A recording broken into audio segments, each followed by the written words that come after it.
Eu sou o Amílcar Correia e este é o P24. Imigrantes do sul da Ásia, muito visíveis para uns, mas invisíveis para o poder. Bom dia, Kirti. Bom dia, Célia. Kirti é indiana, está em Portugal há 25 anos, veio por causa do marido, por cá teve uma filha. Roti और बर्तन सब कुछ कर लेना. ठीक है? Com 55 anos mantém vivas as tradições que trouxe da Índia. O público inicia hoje a publicação de uma série de trabalhos chamada Filhos da Migração Sul-Asiática, Histórias para lá dos Números, da autoria da jornalista Joana Gurjão Henriques. Nestas reportagens vamos ouvir jovens da Índia, Bangladesh, Nepal e Paquistão que vivem em Portugal. Não são retratos de comunidades nem estatísticas sobre imigração. São histórias individuais que ajudam a compreender a vida para lá dos números. Vindos de 4 países, política e historicamente distintos, estes jovens partilham um território de origem comum, o sul da Ásia, e experiências semelhantes no país de acolhimento. Pertencem a comunidades pouco estudadas, marcadas pelo desconhecimento e por vários estigmas. Nos últimos anos tornaram-se mais visíveis no espaço público, sobretudo como alvo de campanhas políticas, discursos de ódio e ataques da extrema-direita. Em contraste, permanecem largamente invisíveis nos lugares de poder e de decisão. São comunidades fundamentais para a economia portuguesa, já o sabemos, presentes em vários setores da mão de obra. Ainda assim, pouco se sabe sobre o seu cotidiano e as suas escolhas e expectativas. O primeiro episódio de hoje começa pela Índia, o país com a relação migratória mais antiga com Portugal e hoje a segunda maior comunidade imigrante residente no país. Pode ler estes trabalhos da nossa edição impressa ou então em público.pt. A jornalista do Público, Joana Gurjão Henriques, é a convidada deste episódio. Bem-vindos ao P24, seu dia começa aqui. Joana Gurjão Henriques, bem-vinda ao P24 para falarmos sobre migração. És a autora de uma série de artigos que o Público começa a divulgar, a publicar a partir de hoje. Essa série chama-se Os Filhos da Migração Sul-Asiática, Histórias para lá dos Números. Que histórias são estas e o que é que te propões contar para lá dos números? Obrigada, Amílcar. Olha, proponho basicamente ouvir as pessoas e ter um bocadinho um cheiro, porque, enfim, estas reportagens são sempre uma apresentação breve daquilo que é a realidade de cada uma das pessoas, mas ter um cheiro breve do que é o cotidiano de jovens da Índia, do Bangladesh, do Nepal e do Paquistão, que são comunidades que cresceram muito nos últimos anos em Portugal, mas sobre quem nós sabemos muito, muito pouco. A comunidade indiana, que é a primeira que abre a série, é neste momento a segunda maior em termos de imigração, a seguir ao Brasil. Historicamente tem uma ligação já antiga, até pela relação colonial com Goa, e há uma comunidade antiga já sedimentada em Portugal, mas nos últimos anos vieram indianos de outras regiões e religiões, e vieram sobretudo para trabalhar na agricultura, nos TVDEs, na restauração, mas também, e não só, em áreas como a tecnologia, que é o caso da inteligência artificial, que é o caso de... É essa a história com a qual tu começas hoje, não é? Hoje eu começo um bocadinho a apresentar a série, no fundo a explicar ao que vamos, não é? É importante salientar que isto não são histórias, isto não é um retrato destas comunidades, porque é impossível fazer isso. Dentro de cada um destes países há uma diversidade imensa e a ambição de retratar comunidades em jornalismo fica sempre aquém daquilo que nós gostaríamos, não é?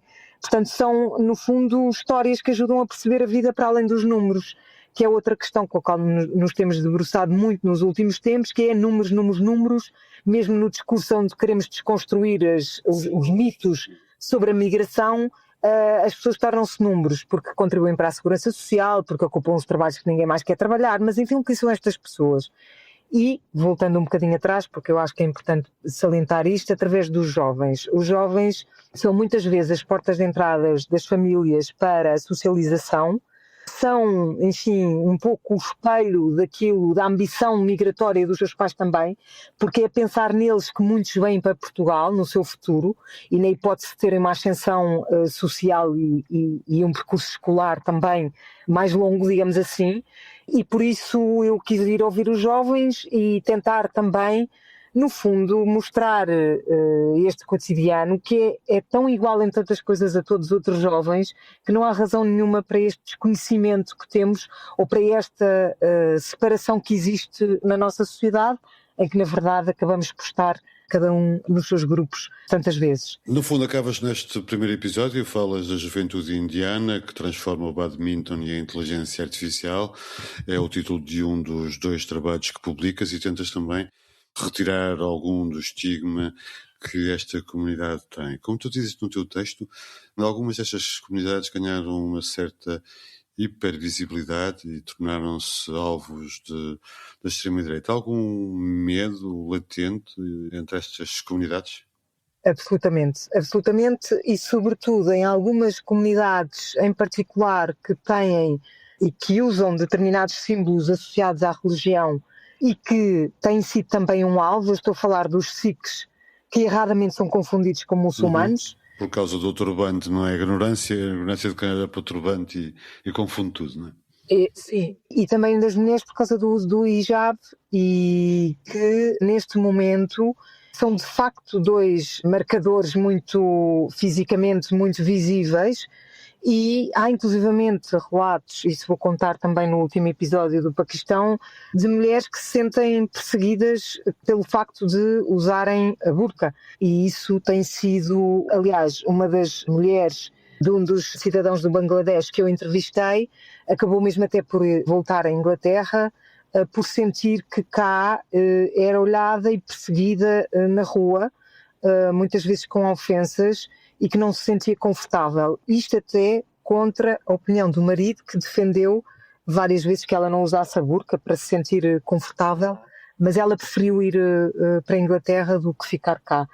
E é impressionante como não só é uma constante os relatos de episódios relativamente em todas estas comunidades, enfim, desde bocas do que é que estão aqui a fazer, até a entoarem o outdoor que o Chega teve a espalhar pelo país durante as últimas eleições com Isto Não É o Bangladesh.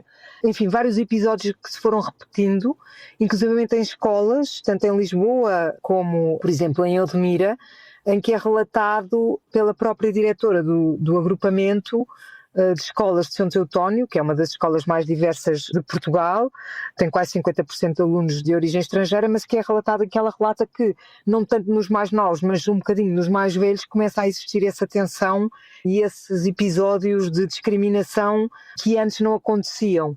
Também é interessante esse caso de Odmira, porque, com uma população maioritariamente estrangeira nepalesa, também se tornou nos últimos... O presidente da Junta de Freguesia, por exemplo, diz que houve um crescente de interesse pela política pela parte dos imigrantes, que já podiam votar, no fundo um bocadinho para tentarem conter e responder a estes ataques. Sim, ia-te perguntar precisamente isso, porque tu falas nos cartazes do Chega em São Teutónio, dizendo devolver de Odmira aos portugueses, ou limpar Odmira, e o facto disso ter provocado nos imigrantes uma preocupação, procurarem pelo menos informação sobre o direito de voto.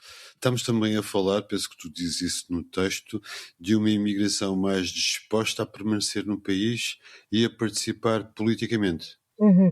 É assim, eu acho que são casos muito... Cada caso é o caso, ou seja, temos um bocadinho de tudo. Temos pessoas que têm vontade de permanecer e ficar mais tempo até concluírem os estudos. É preciso notar que eu entrevistei sobretudo jovens, portanto é um bocadinho... Mais suscetíveis de mudarem comportamentos e aceitarem mudanças. Não, no fundo tem um futuro muito incerto, não é? As coisas estão muito em aberto, mas pelo aquilo que eles dizem da família, há casos em que as pessoas têm, enfim, vontade de ficar. Há muitos casos de pessoas com famílias em que a mãe e as filhas estão em Portugal e o pai está noutro país a trabalhar, porque tem melhores salários, mas que encontra aqui em Portugal uma base mais segura e, no fundo, apesar de todos estes ataques, também é importante sublinhar que há poucas pessoas que consideram, poucos jovens que consideraram que isso fosse suficiente para se irem embora. Há um sentimento de segurança, apesar de tudo, não é? E, sobretudo, da sensação da parte dos pais. E, portanto, há um bocadinho de tudo. Há aqueles que acham que vão ficar mais tempo, há os que não acham que vão ficar mais tempo. E, provavelmente, até vão. e há aqueles que chegaram agora e que se vêem a ir para outro país daqui a uns anos, quando terminarem a faculdade. Enfim, são percursos muito diferentes e que espelham também percursos migratórios bastante diversos, que é aquilo que nós, no fundo, temos agora aqui em Portugal. Há aqui também uma grande tónica da questão do reagrupamento familiar, que é importante salientar, ou seja, é muito importante a ideia das pessoas virem e estarem aqui com as famílias, e essa também foi outra das razões porque eu decidi entrevistar os jovens, porque em princípio um jovem vem com a família, não é? Portanto, vem com os pais e vem num processo de reagrupamento familiar. E o que mostram estas histórias também é esta importância deste figurino legal, no fundo, não é? Que permite às famílias continuarem juntas, mesmo quando um dos progenitores tem alguma mobilidade e vai à procura noutro país de melhores condições de vida. Este mosaico é aquilo que constitui, na verdade, as motivações para as pessoas migrarem. Em primeiro lugar, são pessoas que vão à procura de uma vida melhor para si e para os seus filhos, mas que também querem alguma estabilidade a determinado ponto das suas vidas. E é isso, eu acho que aqui o que é interessante é perceber que há pessoas que estão com percursos tão diferentes quanto estes, não é? E quanto estas histórias da Manjote, do Khalid, da Nur, da Jasmine, enfim, de todas estas pessoas com quem eu conversei e que de facto dão, pelo menos a mim deram-me, uma perspectiva mais humana destas comunidades. São rostos para além dos números e depois são trajetórias que são idênticas à de qualquer outro português com a mesma idade deles, não é? Por um lado, também salientas isso do texto, há aqui um paradoxo insanável entre a hipervisibilidade que estas comunidades têm por causa de serem o alvo do discurso de ódio e odioso da extrema-direita, mas ao mesmo tempo também dizes, e bem, que são comunidades invisíveis quando se trata das esferas de poder e decisão. Na tua opinião, há alguma razão evidente que justifique este paradoxo? Eu acho que é como no geral existe em relação a outras comunidades racializadas em Portugal, não só as comunidades imigrantes, mas que na verdade é que as esferas do poder de facto acabam por estar vedadas e há uma espécie de um teto de vidro, como diz um dos entrevistados, que tem um percurso profissional muito sólido e uma carreira profissional muito sólida numa área completamente em expansão, que é a inteligência artificial. Ele é engenheiro de software, arquiteto de software e, portanto, tem, enfim, um conhecimento bastante sólido e veio até com um visto de profissional altamente qualificado, mas ele diz que acha que em relação às posições de liderança há ali um teto de vidro em que os imigrantes depois não sobem. Isto é, enfim, enquanto nós tivermos uma ausência de representatividade das comunidades imigrantes nas decisões nas esferas de poder e nos lugares de liderança, julgo que esta invisibilidade vai se perpetuar, não é? Normalmente aquilo que acontece é que os imigrantes acabam por ser, no fundo, ocupar assim em grandes números os lugares que os portugueses não querem ocupar. Base da pirâmide. Na base da pirâmide.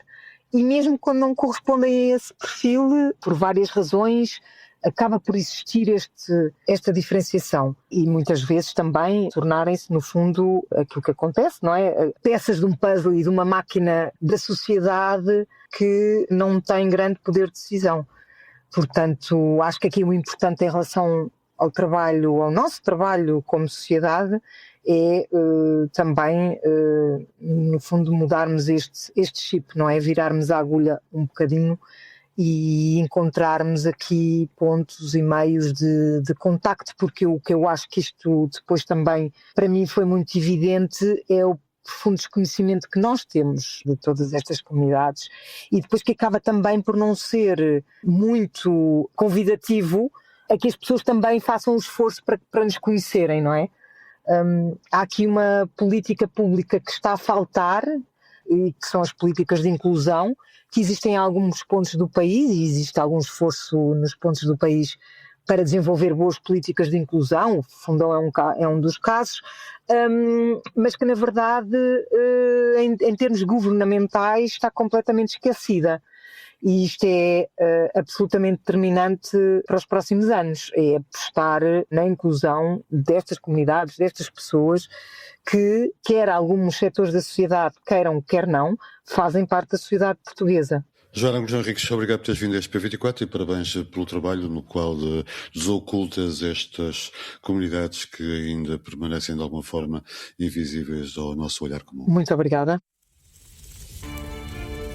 E nós já tivemos muitas crises energéticas, mas aquilo que é menos sublinhado é que esta também pode vir a ser a maior crise de segurança alimentar das últimas décadas. Se não abrirmos o Estreito de Hormuz rapidamente para os fertilizantes, poderemos enfrentar uma crise alimentar de enormes dimensões. Eu já estive em muitos campos refugiados. Gaza é muito pior que um campo refugiado.